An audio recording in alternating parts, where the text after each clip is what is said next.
اور صحت کی سہولیات فراہم کرتی ہیں، لوگوں کا خرچہ اتنا نہیں ہوتا۔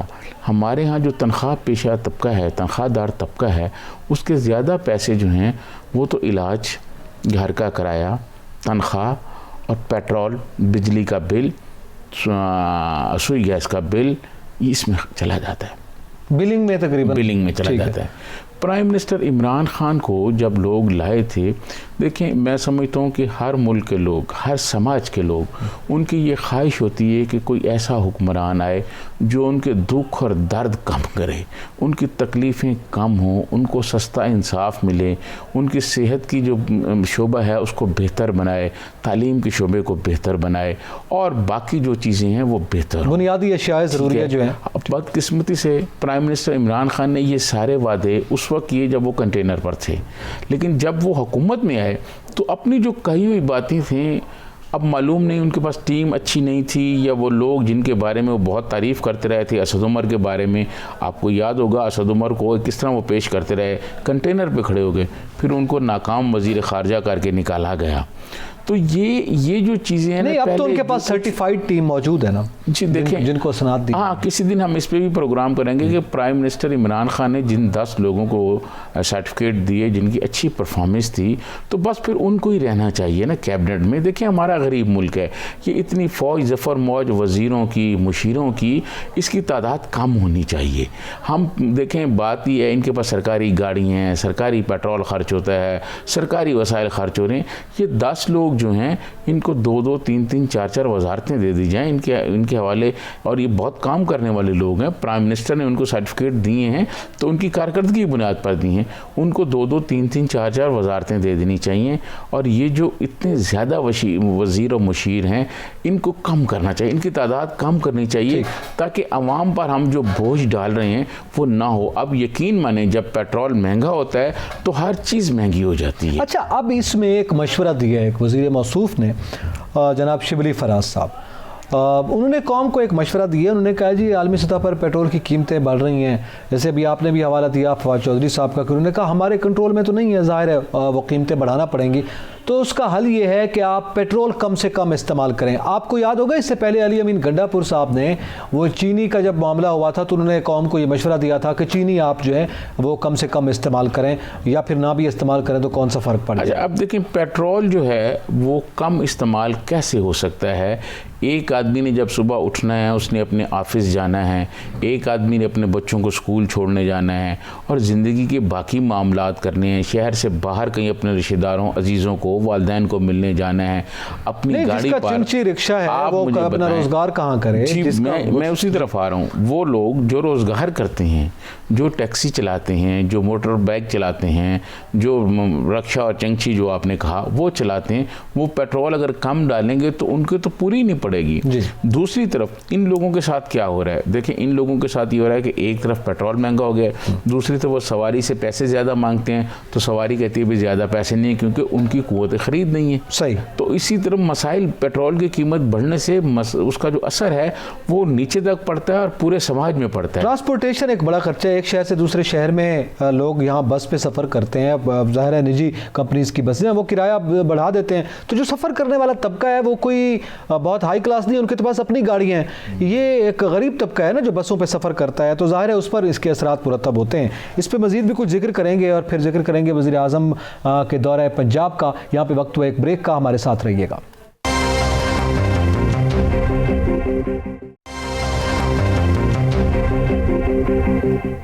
ویلکم بیک ناظرین، ذکر کر رہے ہیں پیٹرولیم مصنوعات کی قیمتوں میں اضافہ اور اس کے جو اثرات ہیں عام آدمی پر، اس کا ہم نے ذکر کیا ہے۔ جاترین صاحب میں آپ سے یہ جاننا چاہوں گا کہ اس لاجک کو تو ظاہر ہے مانا جا سکتا ہے، اور یہ حقیقت ہے کہ عالمی سطح پر اگر قیمتوں میں اضافہ ہو رہا ہے تو ظاہر ہے اس کے اثرات آئیں گے، اور ہم جیسے جو غریب ممالک ہیں ان پر اس کے اثرات پڑتے۔ لیکن اب سوال یہ ہے کہ بہت سے ممالک ہیں، تیسری دنیا کے ممالک ہیں جنہوں نے اس چیز کو کمپنسیٹ کیا ہے کسی نہ کسی متبادل پالیسی کے ذریعے سے۔ ہمارے ہاں الیکٹرک وہیکل پالیسی آئی کہ بجلی پر چلنے والی گاڑیاں، موٹر سائیکل کا آپ نے حوالہ دیا، الیکٹرک موٹر سائیکل آ رہے ہیں، اسی طرح دیگر الیکٹرک گاڑیاں آ رہی ہیں۔ اب اس کے لیے کیا کوئی انتظامات ہیں موجودہ حکومت کے پاس؟ پالیسی تو آ گئی ہے، اس کی چارجنگ کے مسائل ہیں، چارجنگ پمپس کیا اویلیبل ہیں ہمارے پاس، یا اس پر کوئی کام ہو رہا ہے؟ متبادل ہم کیا کر رہے ہیں؟ دیکھیں، جو متبادل کے طور پر یہ جو الیکٹرانکس گاڑیاں ہیں، ان کے چارجر پمپ تو اسلام آباد میں تو آ گئے ہیں، کچھ جگہ پہ ہیں، لیکن ابھی یہ اس طرح عام نہیں ہیں جیسے کہ پیٹرول کی سہولت ملک کے کونے کونے میں موجود ہے۔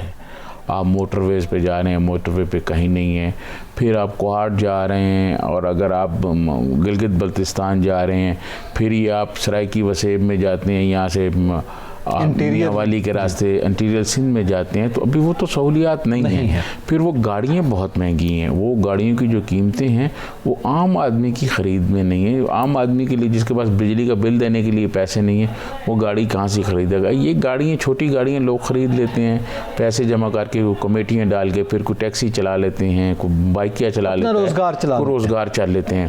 آپ نے ایک ٹرانسپورٹ کی بات کی تھی بریک سے پہلے۔ ٹرانسپورٹ کی یہ صورتحال ہے کہ ٹرانسپورٹر جو ہیں وہ اتنا طاقتور مافیا ہے کہ وہ اپنی مرضی سے کرائے بڑھا دیتے ہیں، کیونکہ لوگوں نے، غریب آدمی نے سفر کرنا ہوتا ہے۔ اس ملک میں بڑی بدقسمتی ہوئی ہے، میاں نواز شریف کے بارے میں موٹر ویز اور بہت تعریفیں ان کی جاتی ہیں، لیکن میاں نواز شریف نے کچھ ایسے فیصلے بھی کیے ہیں جو غریب عوام کے لیے بڑے، مطلب میں سمجھتا ہوں نقصان دہ تھے۔ ذوالفقار علی بھٹو کے زمانے میں ایک GTS ٹرانسپورٹ چلتی تھی، شاید آپ کو سنا ہے اس کے بارے میں، کہ وہ اس کا کرایہ جو تھا وہ گورنمنٹ کی تھی، اس کے کرایہ کم ہوتے تھے، اور پورے ملک میں وہ ہر جگہ آپ کو اویلیبل تھی۔ جہاں آپ نے جانا ہے، آپ کو کوئی ہڑتال کر دی ہے ٹرانسپورٹرز نے، تو GTS آپ کو اویلیبل تھی، آپ اس پہ سفر کر سکتے ہیں، آرام دہ سفر، اور کرائے بھی پرائیویٹ ٹرانسپورٹ سے کم تھے۔ میاں نواز شریف جب اقتدار میں آئے، انہوں نے آ کے دو کام فوراً کیے۔ ایک تو انہوں نے، جب دوسرے اقتدار میں آئے، ایک تو انہوں نے آ کے وہ GTS کو بند کیا۔ GTS کے آج بھی جو اڈوں کی جگہ ہے، ان کے اثاثے ہیں، وہ اربوں روپے کے پڑے ہوئے ہیں، وہ سارے بند کر دیے جی انہوں نے، ٹرانسپورٹ نیلام کر دی، وہاں سے لوگوں کو نکال دیا۔ پھر گورنمنٹ کے ایک نیوز گروپ تھا جس میں اخبارات نکلتے تھے، 2-3 اخبارات نکلتے تھے اردو اور انگلش کے، وہ اخبارات بھی میاں نواز شریف نے بند کر دیے، اور پرائیویٹ جو اخبارات والے تھے ان کے کندھوں پہ ہاتھ رکھا، جس طرح پرائیویٹ ٹرانسپورٹ والے ہیں۔ اب پرائیویٹ ٹرانسپورٹ والے جو ہیں، اب یقین مانیں یہ ٹرانسپورٹ کا ایسا کام ہے جو طاقتور اور جو لڑنے والے لوگ ہیں وہ کر سکتے ہیں، عام آدمی نہیں کر سکتا۔ اور اگر آپ ان کو اپنی مرضی کا کرایہ نہ دیں تو جو لوگوں کے ساتھ سلوک کرتے ہیں، لیکن لوگ اس کے باوجود سفر کرنا ہوتا ہے، وہ دیتے ہیں۔ آپ دیکھیے گا کہ پیٹرول کی قیمتیں آج بڑھ گئی ہیں، اور انہوں نے آج سے پیٹرول گاڑیوں کے کرایے بڑھا دی ہوں گی، اور کوئی پوچھنے والا بھی نہیں ہوگا، کوئی کنٹرول کرنے والا بھی نہیں ہوگا۔ اب جس کے پاس پیسے ہیں وہ تو بیٹھ جائے گا۔ دوسری طرف جو ہماری ٹرینیں ہیں ان کی اتنی تعداد نہیں ہے، زیادہ تعداد نہیں ہے، وہاں پر رش بہت زیادہ ہے، پھر ٹائمنگ بہت ہے۔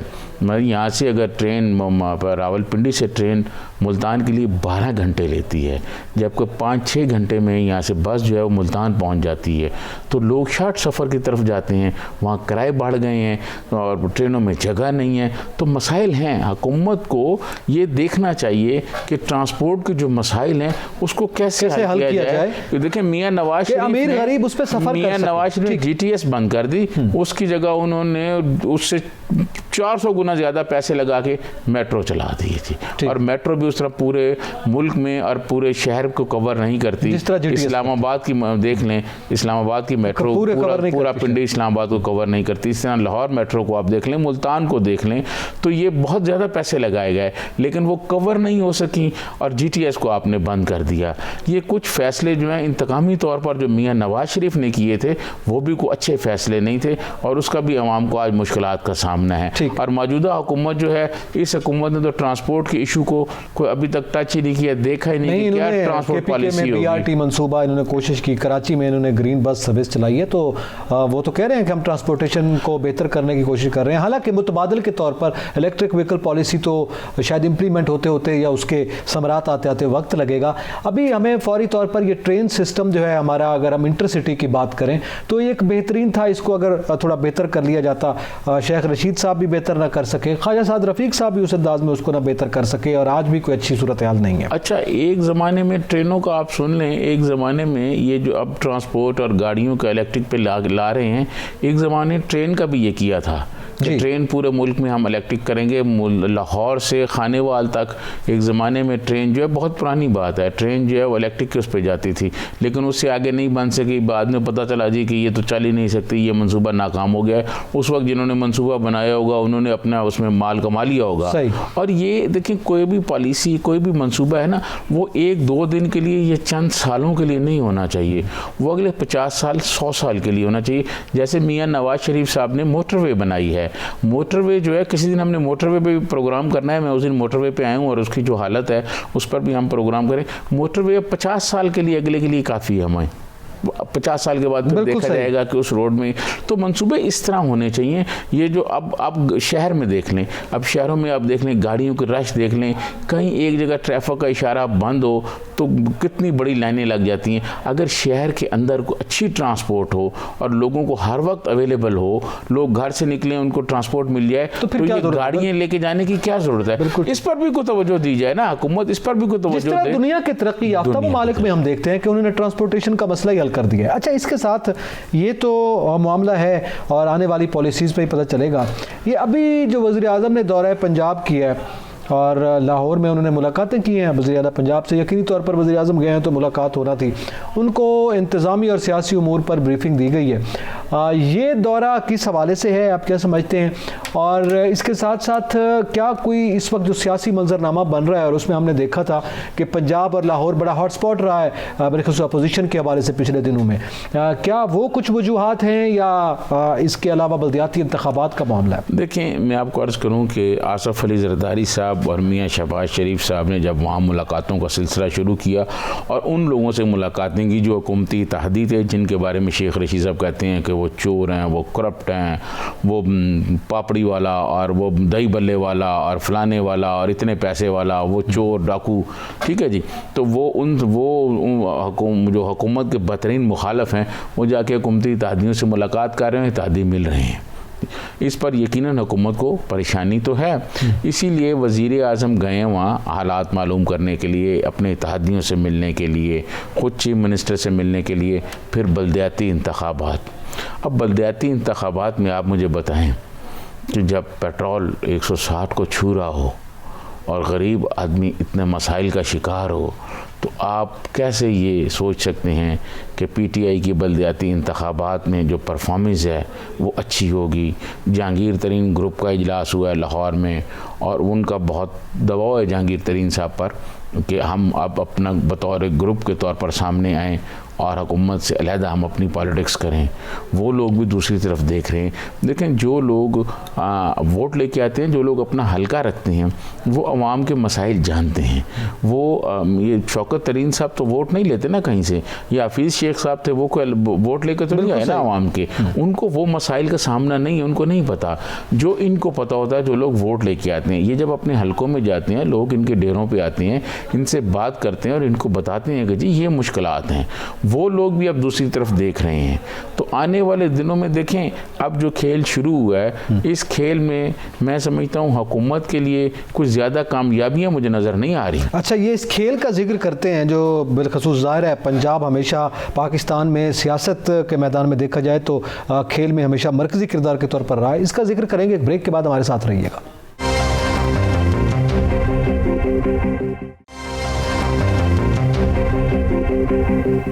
ویلکم بیک ناظرین. ذکر کریں گے پنجاب میں بلدیاتی انتخابات کا شیڈول کا اعلان کیا گیا ہے. 29 مئی سے مرحلہ وار یہ انتخابات ہوں گے, اور الیکشن کمیشن نے پنجاب کے 17 اضلاع میں یہ مرحلہ وار انتخابات کے حوالے سے شیڈول جاری کیا ہے, جس میں پہلے مرحلے میں ڈی جی خان, راجن پور, مظفر گڑھ, خانیوال, لیا, بہاڑی, بہاولپور, ساہیوال, پاک پتن, ٹوبہ ٹیک سنگھ, خوشاب, سیالکوٹ گجرات, حافظ آباد, منڈی بہاؤدین, جہلم اور اٹک شامل ہیں. اور اس کے بعد پھر دیگر اضلاع جو ہیں وہ دیگر مراحل میں ہوں گے.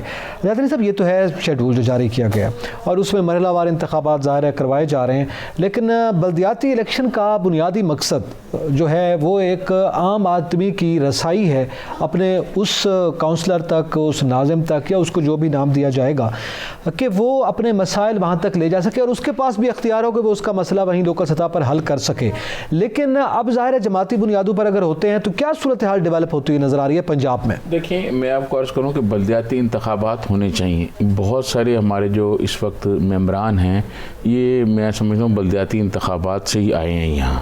کیونکہ ضیاء الحق کے زمانے میں یونیورسٹی میں جو یونین تھی ان پر بین کر دیا گیا تھا، اور ورنہ بہت سارے لوگ جناب لیاقت بلوچ صاحب، جہانگیر بدر اور بے شمار لوگ ہیں، اگر میں آپ کو مطلب گنتی شروع کر دوں تو یہ سارے وہ لوگ ہیں جو یونیورسٹی سے سیاست کرتے تھے، لیڈر تھے اور یہ سیکھ کے آئے، وہ بین ہو گئیں۔ پھر بلدیاتی نظام جو ہے، بلدیاتی نظام بدقسمتی ہے کہ ہمارے ہاں جو بڑی دو پارٹیاں تھیں، مسلم لیگ نون ہو گئی یا پیپلز پارٹی ہو گئی، وہ کوئی اتنی دلچسپی نہیں رکھتی تھیں۔ پرائم منسٹر عمران خان جو ہیں بلدیاتی نظام کی بہت تعریف کرتے تھے، انگلینڈ کی بہت تعریف کرتے تھے، اور وہ یورپ کی ہمیشہ تعریف کرتے ہیں کہ میں وہاں رہ کے آیا ہوں، مجھے وہاں کا پتہ ہے۔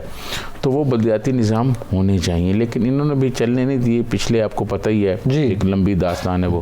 اب جو بلدیاتی نظام ہو رہے ہیں، چاہے وہ بلدیاتی نظام جماعتی بنیادوں پر ہوں یا غیر جماعتی، اس سے ہٹ کے عوام حکومت کے جو حمایت یافتہ امیدوار ہیں ان کو کوئی زیادہ حوصلہ افزائی نہیں کریں گے ان کی، کیونکہ حکومتی پالیسیوں کا امپیکٹ جو ہے وہ نیچے تک جا رہا ہے، اس میں بہتری نہیں ہو رہی، مشکلات بڑھ رہی ہیں، غربت بڑھ رہی ہے، بے روزگاری بڑھ رہی ہے، محنت کش مزدور طبقہ بہت پریشان ہے، اور ان کی پریشانی کے لیے جناب وزیر اعظم نے کوئی ایسا کام نہیں کیا جس سے یہ کہا جائے کہ جناب یہ بہتری ہو گئی ہے اور اب صورتحال بہتر ہوگی، کوئی کنٹرول کر لی گئی ہے قیمتوں کو، کوئی دالوں کی قیمتوں کو، کوئی چینی کو، کوئی آٹا کو، بہت سارے جو ہے نا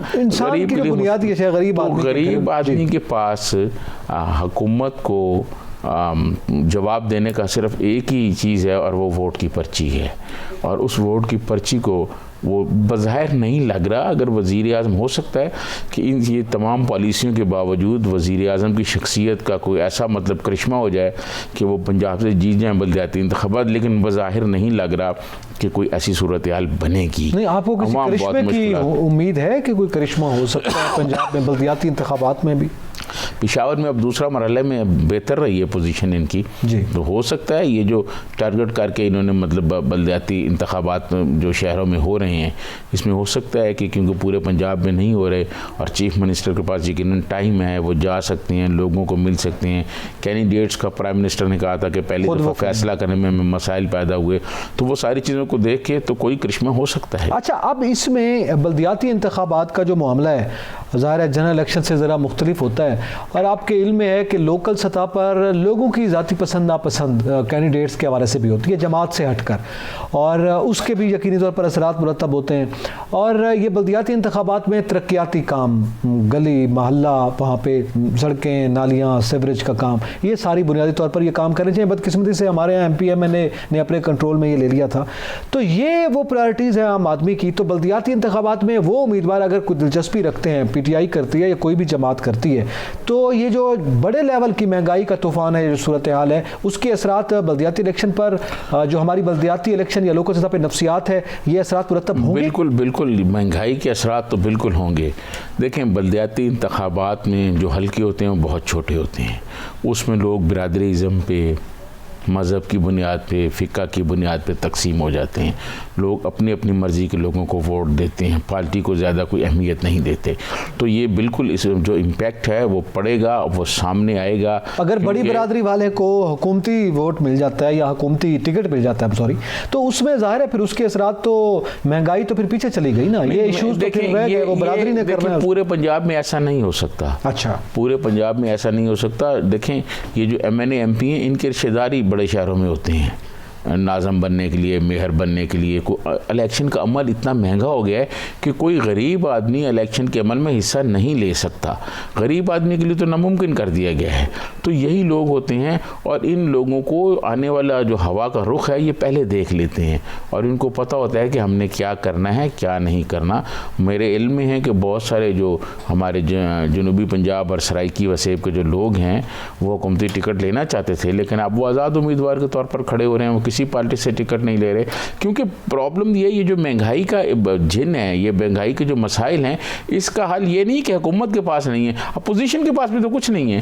اب دیکھیں، بلاول بھٹو نے لانگ مارچ کا اعلان کر رکھا ہے، آپ دیکھیں کیا انہوں نے بتایا کہ اسلام آباد آ کے کیا کرنا ہے، یہ سیر کرنے کے لیے آ رہے ہیں، کیا کریں گے؟ ادھر آ کے تقریریں کر کے جلسے کر کے چلے جائیں گے، پورے پنجاب گھومتے آئیں گے، اپنی پارٹی اور عوام کو متحرک کریں گے، اپنے ورکروں کو متحرک کریں گے، اس کے علاوہ تو اور کچھ نہیں ہو سکتا نا۔ آپ مجھے بتائیں کہ کیا کوئی پلان دیا انہوں نے کہ جی جب ہم اقتدار میں آئیں گے تو کس طرح غربت کم کریں گے؟ پلان دینا ہو تو پھر میرے خیال میں پہلے تو پارلیمنٹ میں دینا چاہیے نا. پی ڈی ایم نے کوئی پلان دیا ہے؟ پی ڈی ایم نے کوئی پلان دیا؟ تو مہنگائی کا جو پلان ہے وہ کسی کے پاس نہیں کہ اس مہنگائی سے کیسے جان چھڑائی. جی ظاہر ہے اپوزیشن ایک شیڈو گورنمنٹ کا کام کرتی ہے نا وہاں پہ نا. یہاں پہ آپ کو یاد ہوگا وزیر اعظم نے کہا تھا آپ کے پاس کوئی منصوبہ ہے تو مجھے آپ بتا دیں, تو وہ تو یقینی طور پر کسی کے پاس نہیں ہے, لیکن اگر کوئی ہو بھی صحیح تو پھر وہ کارڈز والی بات ہے جو زرداری صاحب نے کی ہے. لیکن زیادہ صاحب یہ تو اپنی جگہ پر ہے, سب اپنی سیاست بھی کر رہے ہیں. اس وقت جو صورتحال ملک میں ہے اداروں کے حوالے سے اور اداروں کو جس طرح سے استعمال کرنے کی یہ خبر سامنے آئی, محسن بیگ صاحب معروف جرنلسٹ ہیں اور ہم سب ان کو جانتے ہیں, ان کے گھر میں ایک ظاہر بغیر وردی کے جب ایک شخص جو ہے وہ جانے کی کوشش کرتا ہے اور پھر ان کا ایک ریئیکشن آیا, اس پہ جو صورتحال ڈیولپ ہوئی, آج مذمتی بیانات بھی سامنے آئے, کیا وہ ایک شو میں کی گئی بات تنقید پر اس حد تک ریئیکشن حکومت کا؟ دیکھیں میں آپ کو عرض کروں کہ محسن بیگ صاحب ایک زمانے میں حکومت کے بڑے حامی تھے اور حکومت کی آ کے اور پرائم منسٹر عمران خان کی آ کے بہت تعریفیں کرتے تھے اور ان کے لیے ملک میں بھی اور ملک کے باہر بھی بہت ان کے لیے جو مسئلے مسائل تھے وہ ان کے حل کراتے رہے ہیں اور بہت ساری چیزیں بڑے فخریہ انداز میں وہ بتاتے بھی رہے ہیں. اچھا اب جو ہوا تاریخ میں کچھ واقعات ایسے ہوتے ہیں کہ جن کو ہم کہتے ہیں کہ تاریخ اپنے آپ کو دہرا رہی ہے. آپ یہ دیکھیں کہ شیخ رشید صاحب محترم بینظیر بھٹو کے بارے میں کیا کہتے رہے, بلاول بھٹو کے بارے میں کیا کہتے رہے, ان پر کسی نے کسی کو کچھ نہیں کہا. اب محسن بیگ صاحب نے ہوا تو اب ان کے ساتھ جو کچھ ہوا اب ان کو مشکلات فیس کرنی پڑ رہی ہیں. ٹھیک ہے, اسی کے ساتھ ہی پروگرام کا وقت جو ہے وہ ختم ہوا چاہتا ہے. اعتزاز نکیر سے جاتے ہیں, کو اجازت دیجیے. اللہ حافظ.